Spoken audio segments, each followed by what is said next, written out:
In today's video, I'm going to teach you how to make a group chat on iPhone iMessage in just 5 minutes. It's a great way to stay connected and share updates with multiple friends or family members all at once. So let's dive right in and walk through this simple process together. First things first, you'll want to open the Messages app on your iPhone. Simply look for the green icon with a white speech bubble. You probably know it well, as it's the same one you use for all your text messages. Once you've opened the app, the next step is to start a new message. To do this, look at the top right corner of your screen. You'll notice a small icon that looks like a pencil inside a square. Go ahead and tap on that. Now you'll find yourself in the message composition window.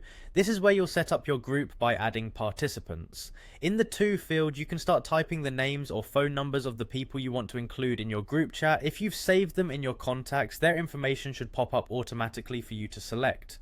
But what if you don't remember the names right off the bat? No worries, there's a handy little plus sign right next to the To field. Tapping this allows you to browse through your entire contact list, making it easier to find exactly who you're looking for. Once you've added everyone you want in the chat, it's time to move on. Simply tap return on your keyboard. This finalizes your group so you can start sending messages. You've now set the scene, all that's left is to kick off the conversation.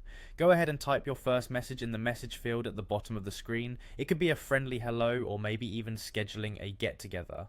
Whatever you choose, once you're happy, tap the blue send button on the right. And just like that, you've successfully created your group chat on iPhone iMessage.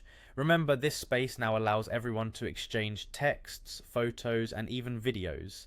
It's a fantastic way to keep everyone in the loop, whether you're planning an event or just chatting. Thanks for watching, and I hope you found this guide straightforward and helpful. If you did, be sure to give a thumbs up and subscribe for more quick and easy tech tutorials. Feel free to leave any questions or comments below. I'm here to help with any further queries you may have. Happy messaging, and I'll see you in the next video.